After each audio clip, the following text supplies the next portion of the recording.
ভোটারদের ভয় পায় বিএনপি, সে কারণে নির্বাচনে আসে না বলে মন্তব্য করেছেন আওয়ামী লীগের সাধারণ সম্পাদক ও সেতুমন্ত্রী ওবায়দুল কাদের। বলেন, বিএনপি জানে তারা নির্বাচনে জিততে পারবে না, সে কারণে নির্বাচন বয়কট করে। আন্দোলনে ব্যর্থ বিএনপি নির্বাচন ঠেকাতে পারেনি বলে আবারও দেশে আন্দোলনের নামে বিশৃঙ্খলা ও সন্ত্রাস সৃষ্টির পায়তারা করছে বলেও মন্তব্য করেন কাদের। তাই আওয়ামী লীগের নেতাকর্মীরা মাঠে না থাকলে বিএনপি সমাবেশের নামে সন্ত্রাসী কর্মকাণ্ড চালাবে এমন আশঙ্কা দলের সাধারণ সম্পাদকের। সাদিয়া কানেজের রিপোর্ট।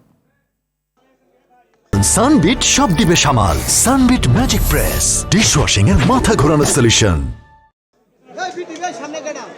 আওয়ামী লীগ নেতৃবৃন্দের সঙ্গে মহানগর উত্তর ও দক্ষিণ সহ সব সহযোগী সংগঠনের সভাপতি, সাধারণ সম্পাদকদের নিয়ে যৌথ সভার আয়োজন করা হয়। এ সময় 17 মে বঙ্গবন্ধু কন্যা শেখ হাসিনার স্বদেশ প্রত্যাবর্তন দিবস উপলক্ষে কর্মসূচির বিষয়ে নেতাদের দিক নির্দেশনা দেন দলের সাধারণ সম্পাদক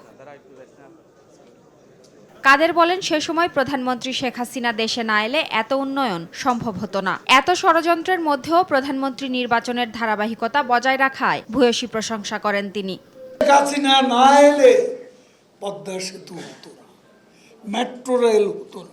বিএনপি এসব উন্নয়নের বিরোধিতা করে উল্লেখ করে কাদের বলেন, বিএনপি মানেই সন্ত্রাস। নির্বাচন ঠেকাতে ব্যর্থ হয়ে বিএনপি আবারও আন্দোলনের নামে বিশৃঙ্খলার অপচেষ্টা করছে। তাদের ঠেকাতে আওয়ামী লীগ প্রস্তুত রয়েছে বলে জানান তিনি।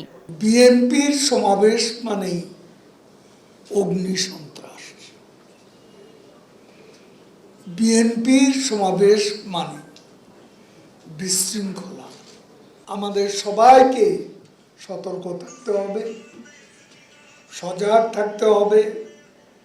সুযোগ পেলেই আবারও ফনা তুলে রাষ্ট্রীয় সম্পদ ধ্বংস, জনগণের জানমালের ক্ষতি সাধন তারা করবে। পরাজয়ের ভয়ে বিএনপি নির্বাচনে আসে না বলেও মন্তব্য করেন কাদের। তারা ভোটে আসে না কারণ ভোটারদের তারা ভয় পায়।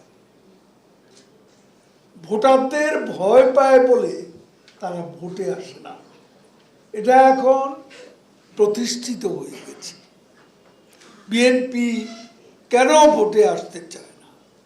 আসলে ভোটে তারা আসলে জিততে পারবে না, হেরে যাবে।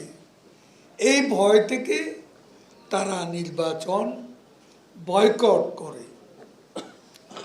তাদের দাবি দেওয়ার কোনো নৈতিক যৌক্তিক ভিত্তি নেই। উপজেলা নির্বাচনে আওয়ামী লীগ কোনো সংঘাতে জড়াবে না। সংঘাত এড়াতে সবাইকে প্রস্তুত থাকার আহ্বান জানান ওবায়দুল কাদের। কেন্দ্রীয় কর্মসূচির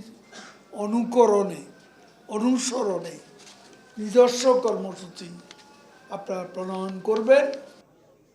সাদিয়া কানিজ, RTV, ঢাকা।